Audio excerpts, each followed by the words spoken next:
স্ত্রীদের সাথে যে ব্যবহার হয়ে যায়, এটা তো আসলে আমাদের সদাচারের মধ্যে পড়লো না। হযরত মুহাম্মদ সাল্লাল্লাহু আলাইহি সাল্লামের জীবনে কোনো জায়গায় উনি কখনো শিশু, নারী এবং তার যে অধীনস্থ কর্মচারী ছিল মানে কেন করলে সেই কথাটা উনি জিজ্ঞেস করেন নাই।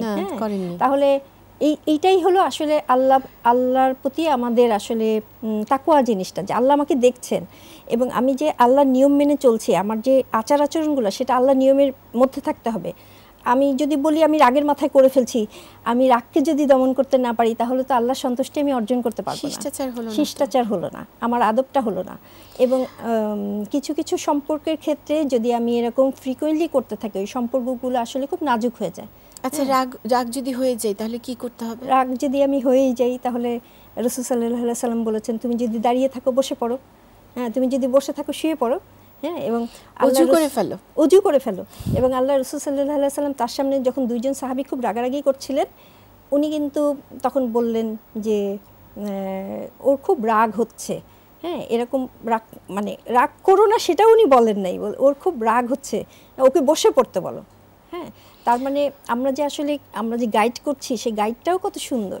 তাহলে স্ত্রীর প্রতি যদি কেউ রাগান্বিত হয়ে যান, তাহলে একই ফর্মুলা তো দেওয়া আছে, তখন বসে পড়বে। আরেকটা জিনিস আমাদের মনে রাখতে হবে, সবাই কিন্তু হ্যাঁ সেটাই, আর আমরা কিন্তু সবাই হিউম্যান বিইং, আমাদের সবারই কিছু না কিছু কিন্তু লিমিটেশন আছে, কিছু দোষ ত্রুটি আছে। আমি যে রাগ হচ্ছি তার উপরে আমার যদি আসলে একটু এমপ্যাথি থাকে, ওর সিচুয়েশনে থাকলে আমি কি করতাম, ও তো একটা ভুল করে ফেলেছে। এবং হযরত মুহাম্মদ সাল্লাল্লাহু আলাইহি সাল্লাম কোনো খাবারের ব্যাপারে কখনো উনি বলেন নাই এই খাবারটা খারাপ, কখনোই বলেন না, ওনার জীবনে এটা নাই।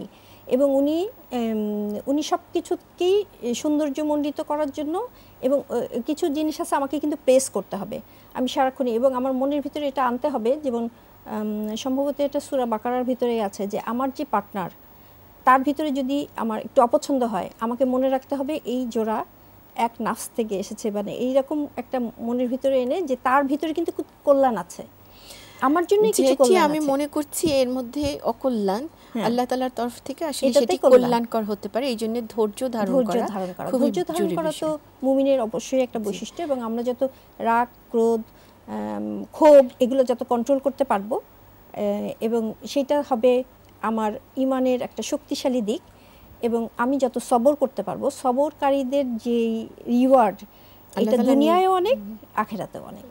আচ্ছা, এখানে আরেকটি আমার প্রসঙ্গত মনে পড়ে গেল, আল্লাহ সুবহানাহু ওয়া তাআলা এবং নবী সাল্লাল্লাহু আলাইহি ওয়াসাল্লাম কিন্তু বলেছেন যে স্ত্রীর কাছে যেই ব্যক্তি উত্তম তিনিই কিন্তু আসলে উত্তম, এবং স্ত্রীর একটি সেরকম স্ত্রী হতে হবে এবং সেরকম হাজবেন্ড হতে হবে। এটিও আমাদের মানে তারা আল্লাহ তাআলার তাকওয়াবান নারী এবং পুরুষ, এটা না হলে আবার হচ্ছে না।